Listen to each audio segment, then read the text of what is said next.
Welcome back to Conflicts of Interest. This is episode 545. I'm the host of the show, Kyle Anzalone, and today is February 16th, 2024. We got a lot of news to get through on today's show, so just a quick reminder, help out the show by sharing it out there, put it out there to new listeners. It's hosted at the Libertarian Institute. You can find the show on the blog at antiwar.com, YouTube, Rumble, or Odysee for the video version of the show, and of course you could listen to anywhere you could find audio podcasts. I also post all the articles I talk about, all the articles I write, all the shows that I put out on my Twitter feed at @KyleAnzalone_. Twitter has a new feature. It's like an alarm bell notification. And so if you go to my profile and you hit that bell, it will make sure that you see my tweets when I put them out. I know, especially as it seems as, the Elon Musk owned era of free speech on X may be entirely over. And now, it seems like the algorithms are really pushing down people who talk about the situation in Gaza quite a bit, which I do on this show. So make sure you help me out by hitting that alarm bell. That way you see my post. All right. Lots to talk about today. We're going to start off with some news on Julian Assange. Drop the charges, says Amnesty ahead of key Assange hearing. So this is from Brett Wilkins, originally at Common Dreams. We reposted it on the blog at antiwar.com. Amnesty International on Tuesday renewed its call for the U.S. government to drop charges against jailed WikiLeaks publisher Julian Assange, whose final hearing before the United Kingdom's High Court regarding his extradition to the United States is fast approaching. Assange's February 20th to 21st hearing before the High Court will determine whether the Australian journalist, who has been imprisoned in London's Belmarsh prison since April of 2019, has exhausted all of his UK appeals and will be extradited to the United States, where he has been charged with violating the 1917 Espionage Act and the Computer Fraud and Abuse Act for publishing classified U.S. military documents and files on WikiLeaks over a decade. The risk to publishers and investigative journalists around the world hangs in the balance. Should Assange be sent to the U.S. and prosecuted there, global media freedoms will be on trial too, says Julia Hall, Amnesty International's expert on counterterrorism and criminal justice in Europe. Assange will suffer personally from these politically motivated charges, and the worldwide media community will be on notice that they are not safe. The public has a right to information about what their governments are doing in their name will be profoundly undermined. The U.S. must drop charges under the Espionage Act against Assange and bring an end to all this arbitrary detention in the UK. Among materials posted by WikiLeaks are the Afghanistan and Iraq war logs, which revealed the U.S. and coalition partners' war crimes, many of them leaked by American whistleblower Chelsea Manning. Perhaps the most infamous leak is a so-called collateral murder video, which shows the U.S. Army attack helicopter crews laughing as they gunned down a group of Iraqi civilians that included journalists and children. While the soldiers and commanders implicated in the materials published by WikiLeaks have largely enjoyed impunity, Manning served several years in prison before her sentence was commuted by outgoing President Barack Obama in 2017. Meanwhile, Assange faces up to 175 years behind bars if found guilty of all charges against him. According to the United Nations Working Group on Arbitrary Detentions, Assange has been arbitrarily deprived of his freedom since he was first arrested in December 2010. Since then, he has been held under house arrest, confined for 7 years to the Ecuadorian embassy in London, where he was protected by the administration of former Ecuadorian President Correa, and then jailed in Belmarsh. In 2019, Nils Melzer, the UN Special Rapporteur on Torture, said Assange was showing all symptoms typical for prolonged exposure to psychological torture. In a development related to Assange's trial, a federal judge earlier this month sentenced Joshua Schultz of New York to 40 years in prison, in part for giving WikiLeaks Vault 7 documents and detailing the CIA's surveillance and cyber warfare activities and capabilities. On Monday, the CIA, which during the Trump administration mulled assassinating Assange, invoked its state secret privileges in a bid to block a lawsuit by the publisher's attorney. The suit alleges that CIA operatives blatantly violated the rights of the lawyers and journalists visiting Assange in the Ecuadorian embassy in London by conducting unconstitutional searches and seizures of their electronic devices. Acclaimed U.S. filmmaker Roger Stone released a video over the weekend to draw attention to the protests on Day X, what Assange supporters are calling his upcoming hearing, and Assange's continued illegal detention. Stone said, "The world needs to be reminded, and so does Julian. He's one of us. He's more than that. He's the collective of us. If he goes down, a part of each of us goes down with him." In New York City, activist and political satirist Randy Credico, host of Julian Assange Countdown to Freedom on WBAI Radio and the Progressive Radio Network, will be co-piloting billboard trucks with Free Assange messages until the London hearing, according to Counterpunch. And I believe who Credico is working on that is our good friend Misty Winston, and she has been posting fundraisers for those billboard trucks on her Twitter page. So if anybody wants to help support that, you could head on over to Misty's page, and I know Misty will use your money well. Meanwhile, in France, Russian artist is attracting global attention for threatening to destroy a collection of works by artists including Picasso, Rembrandt, and Andy Warhol that he has amassed if Assange, who suffers from a host of health issues, dies in prison. So lots of activism going on for Assange right now. And then this one from the Cradle, this is about what's going on in Australia. And of course, Assange is an Australian citizen. Australian Parliament votes overwhelmingly to call for Assange's freedom. The Cradle reports Australian members of Parliament, including Prime Minister Anthony Albanese and members of his cabinet, have voted overwhelmingly in favor of urging the US and UK to allow embattled UK WikiLeaks founder Julian Assange to return to his home country of Australia. An independent MP, Andrew Wilkie, praised the vote as an unprecedented show of support for Assange by the Australian Parliament. Wilkie added that it's time for all of us to take a stand and support the motion. The federal parliament voted on January 14th, saw 86 in favor of freeing Assange and only 42 against. So over 2/3 of the Australian parliament voting for something is pretty significant. All right, so as we've been talking about on the show, there's this now $95 billion supplemental aid, military aid package that's going to fund the wars in Ukraine, Israel, Taiwan, and across the Middle East, also just the generic military buildup against China. So a massive global war bill, and it doesn't look like it's going to pass the House. And so it seems that the administration, the establishment, are starting to get a little clever on how they're trying to intimidate Americans to go along with this. So this article from Dave DeCamp, February 15th, antiwar.com. House Intel chair accused of disclosing national security threat to get Ukraine aid passed. So Dave writes, Representative Mike Turner, a Republican from Ohio and the chair of the House Intelligence Committee, made a vague public warning on Wednesday about unspecified serious national security threat, prompting accusations that he did so to pressure the House to pass the $95 billion foreign military aid bill that just made its way through the Senate.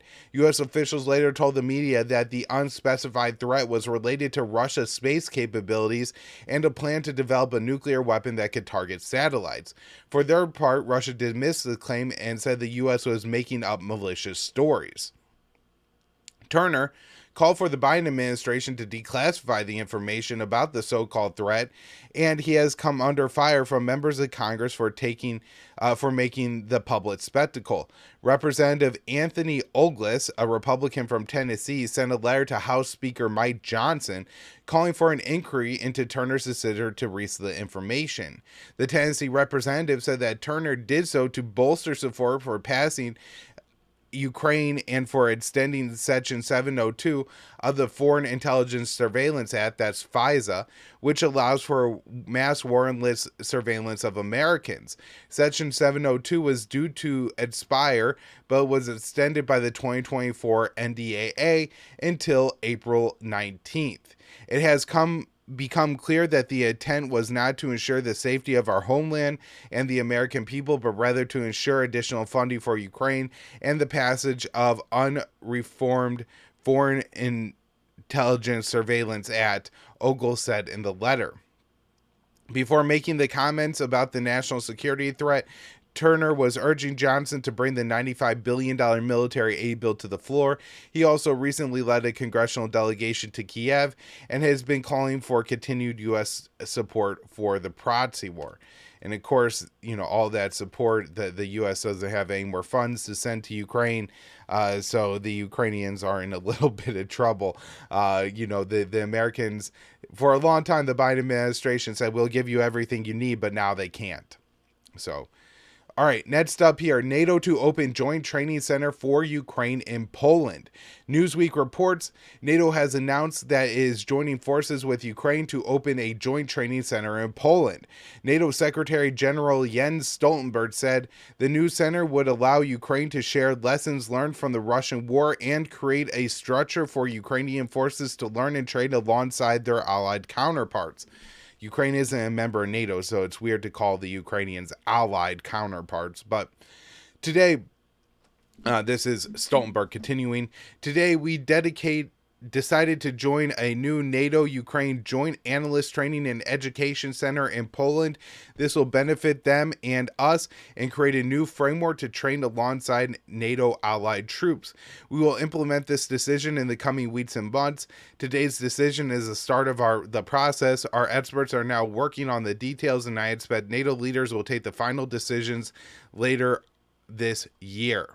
I thought this was important as Ukraine is really struggling to field enough young men on the battlefield, and this gets even worse when you look at the current recruits that are going to the front lines are poorly trained. And so I'm not sure if this training center is really going to get to train many Ukrainians, but it does show that the West is not giving up on this proxy war against Russia yet. All right, next up here, Air Force, Space Force announced major overhaul to prepare for war with China. The U.S. and Space Force announced a major overhaul of force structures to prepare for future war with China in the Asia Pacific. The plan was announced on Monday by Air Force Secretary Frank Kendall and other officials, and that includes a total of 24 changes, including 16 in the Air Force, 5 for the Space Force, and 3 for the entire Department of the Air Force. We are out of time, Kendall said at the Air and Space Forces Association Warfare Symposium, which is held in Colorado. Why do I say that? It's not something that I enjoy sounding like a broken record. It's because for the last 2 decades, China has been building a military that is designed, purpose-built to deter and defeat the United States if we intervene in the Western Pacific. So this is a really important mission here by Kendall that people don't realize. Everybody thinks, oh, China threat, China's coming here. That's not what anybody is talking about. China's whole defense is built so that they could deny the Americans the ability to, say, reinforce the Philippines in the South China Sea or reinforce the Taiwanese should a battle for Taiwan break out, not in any way as an aggressive military force that could challenge the United States or threaten America in any way. According to military.com, the majority of the changes are vague renaming and rebranding efforts aimed at focusing on the so-called great power competition, but some are significant, including bringing back warrant officers, which haven't existed in the Air Force for 65 years. The purpose of the warrant officers would be for them to focus on information and technology warfare. Air Force Chief of Staff General David Alvin said the idea of bringing back the rank is to have airmen who want a code for their country and to be a network attack people. Alvin said the Air Force would focus more on large-scale military operations instead of small-scale drills that it has prioritized the last few decades. He explained, large-scale means multiple weapon systems, multiple capabilities coming together in combat simulated environments and showing our ability to execute the missions that's been expected of us in the high-end conflict. Since taking his post as civilian head of the Air Force, Kendall has made clear that his priority is China. After being sworn in 2021, Kendall said, "So what are my intentions now that I have this job? At a breakfast on Capitol Hill, shortly before I was sworn in, I was asked by Senator John Tester what my priorities would be. My answers are that I had three: China, China, China. And we talked about this on the show at the time. We talked about this sense that, him being paranoid about China is not something that qualifies him to do this job. In fact, it should be a disqualification that our Air Force Secretary, has admitted that he can't sleep at night because he's so worried about China. All right, next up here from the South China Morning Post, U.S. to deploy 5 aircraft carriers to the Pacific. The South China Morning Post explains the U.S. is likely to deploy nearly half of its aircraft carriers in the Western Pacific this year in a signal of deterrence against increasing military activity in the region by China and North Korea. 3 U.S. aircraft carriers are already operating in the Western Pacific Ocean, with 2 more on the way. Their arrival will mark the first time that 5 of the 11-strong carrier contingent have operated in the region. The USS Abraham Lincoln, part of the U.S. Navy's Pacific Fleet, was spotted heading out of its home port in San Diego, California, and was sailing towards the Western Pacific on February 5th, according to the U.S. Naval Institute's Fleet and Marine Tracker.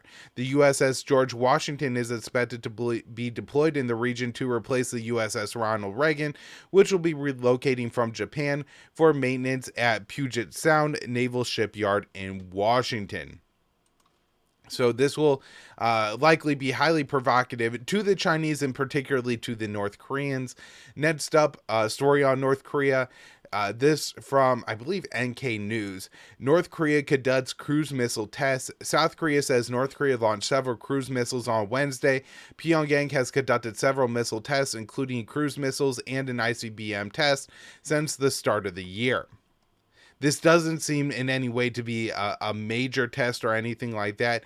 And I do think it kind of adds to my suspicion that Kim is doing this in order to try to generate talks with the U.S.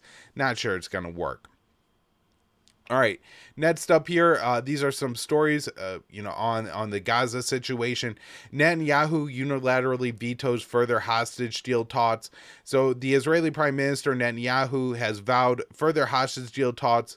Vetoed further hostage deal talks without consulting his war cabinet, infuriating the families of Israeli hostages in Gaza, the Times of Israel reports.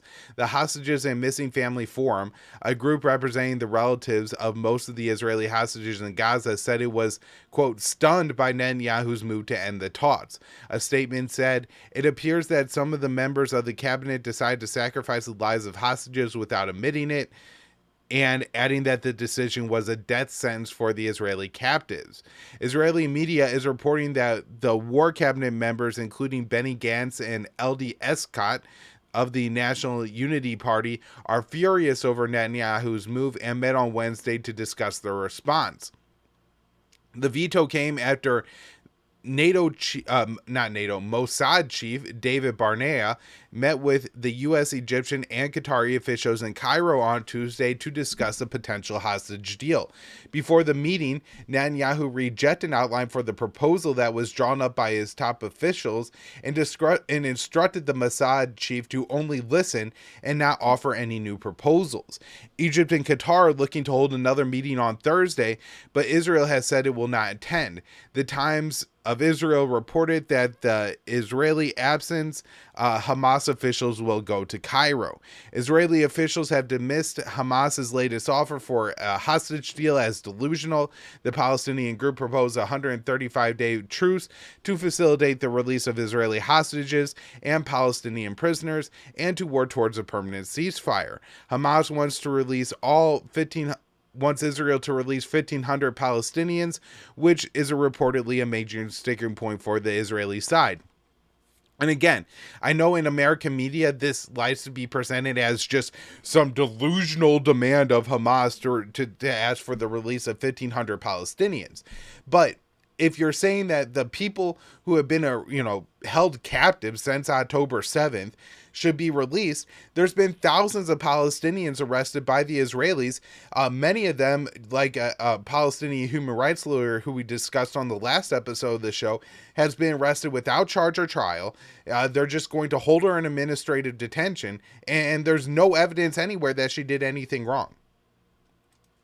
And, as far as it goes, the Palestinians being held in Israeli captivity are probably worse off than the Israelis that are being held in Gaza, although it might be close. The reports of torture in Israeli prisons of the Palestinians is rampant and horrific. All right, next up here, an update on the Nasser hospital. Israeli forces raid and shell largest operating hospital in Gaza. So the New York Times reports Israeli troops have entered Nasser Medical Complex, the hospital in southern Gaza, where thousands of displaced Palestinians have been sheltering in recent days, Gaza's health ministry and the Israeli military confirmed on Thursday. The health ministry spokesperson said in a statement that the Israeli military had demolished the complex's southern wall and begun storming it. In his second statement, he said Israeli forces were targeting the hospital's orthopedic department, killing one patient and wounding 7 others. In a statement, Doctors Without Borders said Nasser Hospital in Khan Yunis, Gaza, was shelled in the early hours of this morning, despite Israeli forces having told medical staff and patients they could remain at the facility. Following shelling this morning, our staff reported a chaotic situation, which an undetermined number of people killed and injured. Our medical staff have had to flee the hospital, leaving patients behind. Israeli forces set up a checkpoint to screen people leaving the compound. One of our colleagues was detained at this checkpoint.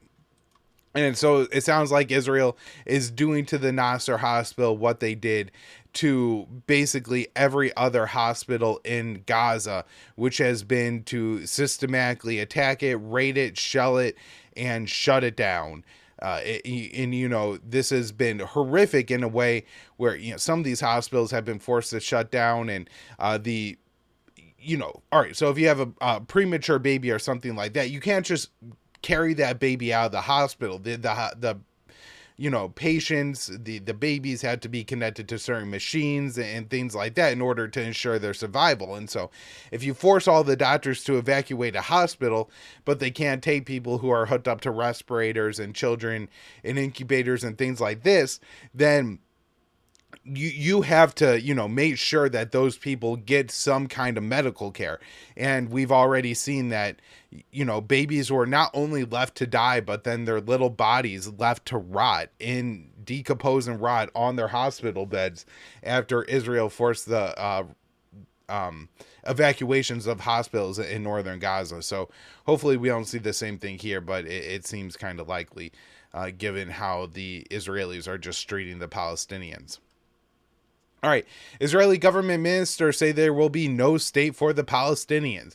Finance Minister Smotrich said, "We will in no way agree to this plan, which says that Palestinians deserve a prize for their terrible massacre they carried out against us. A Palestinian state with Jerusalem as its capital. A Palestinian state is an existential threat to the state of Israel, as was proven on October 7th. And then the Diaspora Affairs Minister cheekily said this is a catastrophe to reward the Palestinians after October 7th by establishing a state. The Diaspora Affairs Minister is a member of Netanyahu's Likud party, who also has said that he will not allow the establishment of a Palestinian state. The reason this is so important, of course, is because the Biden administration says, yes, we're allowing the genocide of Palestinians to go on in Gaza, but at the end of this, they will get their own state, and the Israelis are making it clear that that's not going to happen. And then this is a little bit more on this. Israel scoffs at reported U.S. post-war Gaza peace plan. This from Dave DeCamp, antiwar.com. Israeli officials on Thursday scoffed at a long-term peace plan the U.S. is reportedly working on that includes a path towards a Palestinian state. According to the Washington Post, the U.S. and several Arab nations are rushing to complete the proposal, which includes a firm timeline for the establishment of a Palestinian state. But Israeli Prime Minister Netanyahu has not been shy about his opposition to a Palestinian state at any time in the future, and Israeli officials immediately rejected the purported plan. The potential plan includes conditions Netanyahu will refuse, such as the withdrawal of many Israeli settlers from the occupied West Bank when the current Israeli government was formed at the end of 2022. It released a statement vowing to expand settlements with the ultimate goal of annexing the West Bank. In a report, the spokesperson for Netanyahu said it was not the time to talk about the day after. Here, In Israel, we are still in the aftermath of the October 7th massacre. Now is not the time to be speaking about gifts to the Palestinian people. The Israeli Minister of National Security, Itamar Ben-Gvir, who recently called for Israeli forces to shoot Palestinian women and children, also rejected the U.S. plan as delusional. After October 7th, it's clearer than ever that it is forbidden to give them a state. While we are in the government, no Palestinian state will be established. According to the Post report, the U.S. was looking to release the outline for the peace plan during a pause in Israeli slaughter in Gaza that could happen as part of a new hostage deal, but Israel has rejected Hamas's latest proposal for a deal, and Netanyahu has vetoed holding any further negotiations. And so it's just, as an American, it's unbelievably frustrating for our government to just get slapped around by the Israeli government as we give them billions of our dollars, potentially 14 billion more of our tax dollars will go to a state that just openly says they're not going to follow even the most basic and humane requests that the U.S. government is making. All right, next up here is one I wrote for the Libertarian Institute on February 15th. Israel killed 75% of journalists in war zones last year. A global watchdog group for the treatment of journalists found that Israeli forces were responsible for about 3/4 of all journalists killed in war zones during 2023. The Committee to Protect Journalists, CPJ, found that 72 Palestinian reporters were killed last year. More than 3/4 of the 99 journalists and media workers that were killed worldwide in 2023 died in the Israel-Gaza war. The majority of them Palestinians killed in Israeli attacks on Gaza, the CPJ report concluded. The conflict claimed the lives of more journalists in 3 months than have ever been killed in a single country over an entire year. In the last 3 months of 2023, Israel killed 72 Palestinian journalists and 3 Lebanese journalists. 2 Israeli journalists were killed in the Hamas attack on October 7th. Now, previously, I had seen that CPJ was reporting that 4 Israeli journalists were killed on October 7th, and in their new report, they revised that down to 2. I couldn't exactly figure out what the discrepancy was there, so if I could find an answer, I'll try to let you guys know. Excluding the Israeli onslaught in Gaza, CPJ found that worldwide deaths for journalists last year was half of 2022's total. At least 11 Palestinian journalists have been killed so far in 2024. CPJ believes some of the Palestinian journalists were targeted by Israel and the organization is conducting further investigations. The Gaza Strip's government media office puts the number higher, saying at least 126 Palestinian media workers have been killed. The president of CPJ, Jody Ginsburg, said this war is unprecedented in terms of the threat to journalists. She explained that Israel's killing a journalist prevents war crimes in Gaza from being seen by the international community. What's important to remember about this war is that the Gazan journalists are the only journalists able to report what's happening inside of Gaza. International journalists have not been able to get in, have not been allowed in, except on very, very controlled trips that are overseen by the Israeli military. So now we are entirely reliant on those Palestinian journalists who are risking our lives to bring us this story. Ginsburg said. The head of CPJ went on to express she was disappointed at the lack of public solidarity we have seen with Palestinian journalists. The Biden administration has denounced and sanctioned several governments over their treatment of journalists. However, President Biden has refused to condition American aid to Israel, even as Tel Aviv has ordered the massive slaughter of civilians and journalists in Gaza. All right. Oh, one more story on Gaza, and this one is quite disturbing. Could be nothing. It could be a sign of very horrific things to come. Egypt building walled camp in Sinai Desert to absorb Palestinian refugees from Gaza. Egypt is building an 8-square-mile wide enclosure in the Sinai Desert near Gaza to prepare for an influx of Palestinian refugees as Israel is vying to launch an assault on Gaza, which borders Egypt and is packed with 1.5 million Palestinians. The revelation of Egypt's construction was reported by the Wall Street Journal, and an Egyptian rights group signaled Cairo is caving to Israeli pressure to allow Palestinians to enter its territory. Egyptian officials told the journal that more than than 100,000 people would be able to fit into the camps they are constructing. If an exodus of Palestinians from Gaza does happen, the Egyptian officials said they want to limit the number of refugees to between 50 and 60,000. Again, extremely concerning considering there's 1.5 million, there's 2.3 million Palestinians in total, but 1.5 million are packed in a town right next to the border with Egypt. The Sinai Foundation for Human Rights on the report on the construction on Wednesday and said the project is expected to be completed within 10 days. Egyptian officials told the journal they expect a broad Israeli offensive in Gaza Rafah could start within weeks. Israel must be aware of the construction and will likely try to push as many Palestinians into the camps as it can. Israeli government officials have not been shy about their desire to cleanse Gaza of its Palestinian population and reestablish Jewish settlements. A document prepared by the Israeli Intelligence Ministry was leaked back in October and said the best case scenario would be for Israel to send all 2.3 million Palestinians living in Gaza into Egypt. But Cairo's opposition to the plan caused Israeli officials to look elsewhere and suggest Western countries take the Palestinian refugees. According to the Israeli media, Israeli Prime Minister Netanyahu previously said he was looking for countries to, quote, absorb the Palestinians, but he has since cooled on that rhetoric since the Biden administration criticized other Israeli ministers for making similar comments. And so it seems at least Netanyahu has kind of got the notification that additional genocidal rhetoric will be problematic and has toned it down a little bit, but that doesn't mean the policies within Tel Aviv have changed at all. All right, next up, some stories on the Middle East. U.S. conducted cyber attack on alleged Iranian spy ship. The U.S. recently conducted a cyber attack against an alleged Iranian spy ship that has been operating near Djibouti, NBC News reported on Thursday, citing U.S. officials. One of the officials identified the ship as the MV Bished, which is registered as an Iranian cargo ship. The U.S. claims the ship is used to provide intelligence to the Houthis, while Iran's ambassador to the UN insisted last week that the vessel in the Red Sea was there to combat any piracy activities and is not involved in Houthi operations.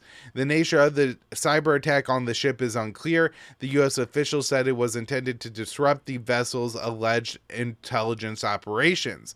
The cyber attack occurred a week ago and was a part of the U.S. response to an attack that killed 3 members of the U.S. Army Reserve and wounded about 40 Arizona National Guardsmen at a secretive U.S. base in Jordan near the Syrian border. The Pentagon admits it has no evidence Iran was involved in the Jordan attack, but blamed Tehran anyways as it arms the Shia militias that the U.S. believes were responsible. The U.S. also launched heavy airstrikes on Iraq and Syria on February 2nd, following the Jordan attack, which killed about 40 people, mostly members of militia groups, although there were some civilians reported to have been killed as well. The U.S. said the strikes on Iraq and Syria target Iran's Islamic Revolutionary Guards Corps, the IRGC, but no Iranians were killed in the attack. Before the U.S. launched the airstrikes, U.S. officials told the media they were planning to carry out cyber attacks against Iran. The U.S. has a history of conducting cyber attacks against Iran, the most infamous being the Stuxnet virus that was designed by the U.S. and Israeli intelligence and targeted Iran's civilian nuclear program in 2010. All right, next up, this one from Jason Ditz. Israeli airstrikes killed 9 civilians in Lebanon. 9 Lebanese civilians were killed and a substantial number of others were wounded as escalation of strikes were carried out by both sides across the border. Hezbollah was presumed to be carrying out rocket fire on Israel on Wednesday morning, but unlike most recent Slavos, they did not formally announce it by the time of Israel's retaliation. Israel, which has been taking up offenses against Lebanon, responded, terming today's strikes as an extensive wave of attacks, hitting mostly towns in southern Lebanon. Israeli attacks killed a mother and 2 children. All told, Lebanese officials A hospital official said 9 civilians, including 4 children, were slain in a handful of towns. 4 Hezbollah members were also reported to have been killed. The attacks against Israel focus on military bases, though a building in the city was also hit with rockets, killing a female soldier and wounding 8 others. The wounded were taken to a local hospital, and it was reported that rockets landed short sort of near the hospital, though no casualties were claimed. Israel said the attack on Lebanon was against the source of the rocket fire. The two sides have been trading fire on and off for months, but today marked an escalation, both as more and more targets were being hit, even as the international community struggled to come up with a ceasefire agreement and end the fighting on Israel's northern border. And just the Washington Post report that this was the largest round of strikes that Israel has conducted in Lebanon in several years. All right, so kind of an update on that. Hezbollah fires rockets at northern Israel after deadliest day of strikes. This again from Jason Ditz, antiwar.com. Mourners were out in numbers in southern Lebanon on Thursday following the single deadliest day of Israeli airstrikes against the border region in some 4 months of escalating violence. Wednesday's attacks appear to be the start of a new campaign, as additional Israeli attacks were reported on the south on Thursday, leading to criticisms from the Lebanese prime minister. The Israeli army chief suggested that the escalation was only beginning, declaring that Israeli forces were intensifying strikes all the time. Israel reported that dozens of Hezbollah targets were hit on Thursday, though confirmation of any casualties is not yet available. Similarly, return rockets fired by Hezbollah hit northern Israel without any casualties being reported. So, seems like things are escalating quite quickly along Israel's northern border. UAE, other Arab nations restrict U.S. ability to launch airstrikes from its territory. The UAE and other Arab nations are increasingly restricting the U.S.'s ability to launch airstrikes from their soil, as the U.S. has been bombing Iraq, Syria, and Yemen, Politico reported on Wednesday. The U.S. relies on its military presence in several Arab nations to support the wars in the Middle East, basing and overflights are being restricted as the population of Arab states don't want to appear to be too supportive of the U.S. as it bats the Israeli slaughter in Gaza. The Jordanian government has come under increasing criticisms from its citizens and members of the parliament for its military relationship with the U.S. after 3 U.S. troops were killed at a secretive base in northeastern Jordan on the Syrian border. Sources told Politico that another reason the UAE and other unnamed Arab states are restricting U.S. operations is because they seek better operations with Iran.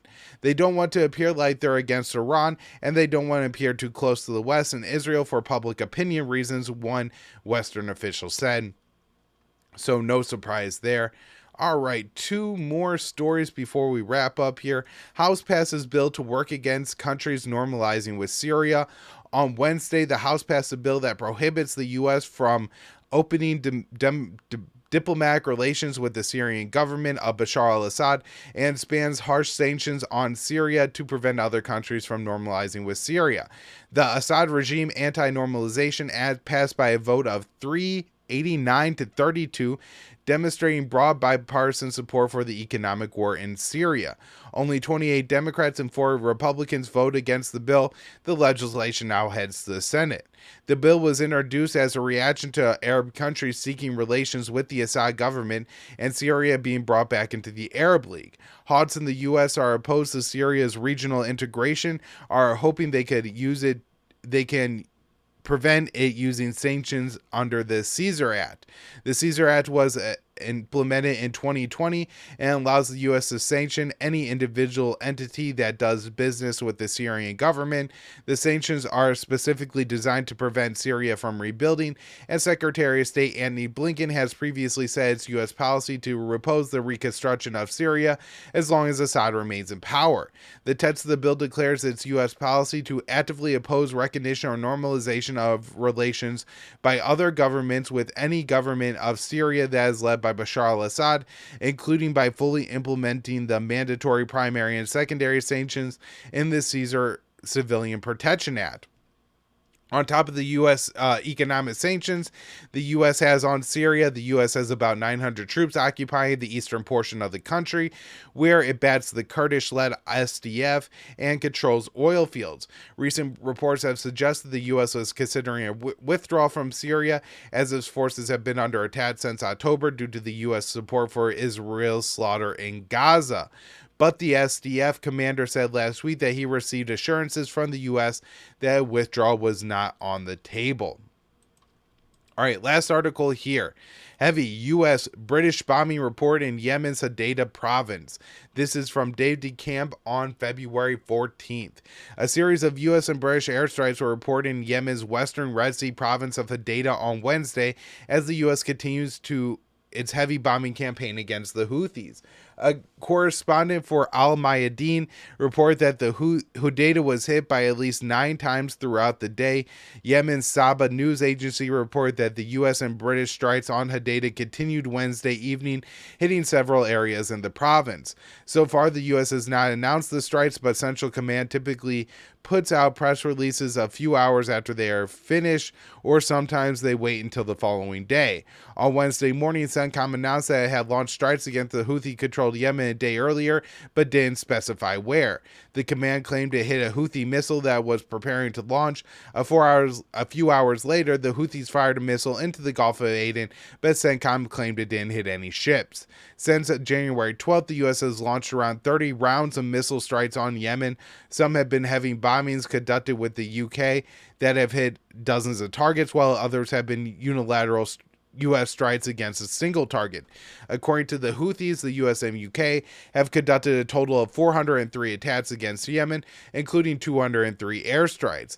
The U.S. has also been firing missiles from Navy warships in the Red Sea. And the UK has not been, because their ships in the Red Sea don't have the ability to hit land targets.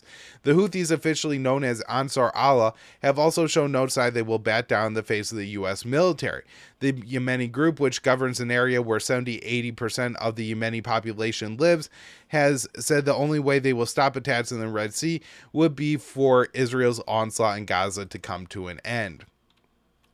All right, that's it for the show for this week. Everybody, thank you all so much for tuning in. I'll be back with more shows next week.